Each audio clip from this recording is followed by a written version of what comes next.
Thank you, Deputy Speaker.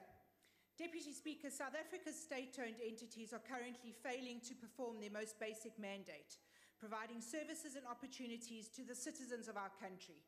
Instead, SOEs stumble from one crisis to another, and average South Africans, especially the poor, are left to bear the brunt of the ANC's continued broken promises.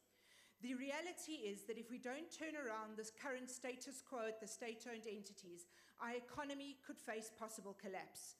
Urgent reform of our state-owned entities is desperately needed. It is evident that South Africa's SOEs are in financial distress.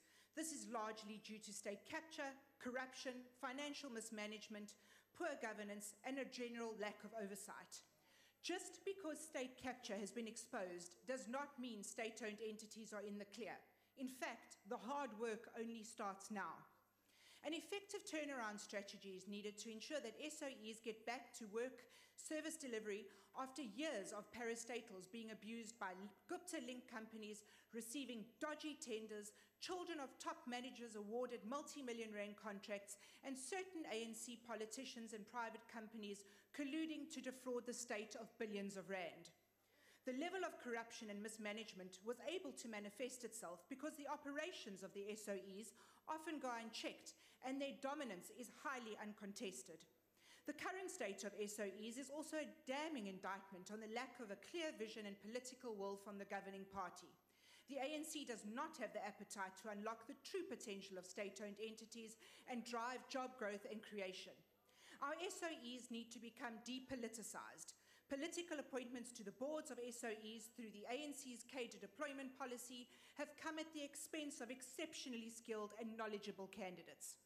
Often, SOE boards and top management lack commercial expertise and requisite skills to create an environment in which decisions are made with profitability or sustainability in mind. This can be attributed only to the ANC's policy of cadre deployment and the absence of young graduates at SOEs. It is urgent that we dissolve the ineffective and frankly pointless Department of Public Enterprise and manage SOEs under its rightful departments. For example, Transnet, the government should return it entirely to the Department of Transport.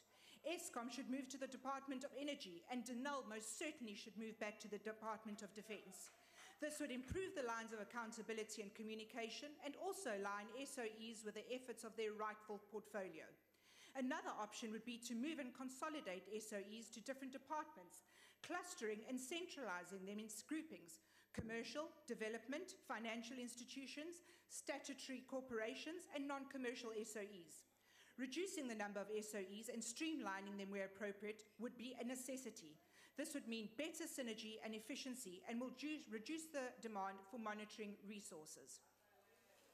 It is unsustainable for a government to continue to financially support unviable state-owned entities. The sale of our SOEs would be managed by an independent board to prevent oligarchs from forming. Share options for employees can be offered to get a buy-in for privatization from workers. The Competition Commission would need to be strengthened to regulate the sale of SOEs, as they are currently undercapitalized to deal with this mammoth task themselves. The reality is this: while our SOEs are failing, the biggest losers are the average citizens on the ground, and service delivery is certainly not a priority for parastatals. South Africans deserve state-owned entities to be proud of. We need reliable public transport services and an efficient power utility, amongst other crucial services. The DA has a rescue plan, and this will be the first step in improving services to citizens, especially that of the poor. I thank you. Honourable Malausi.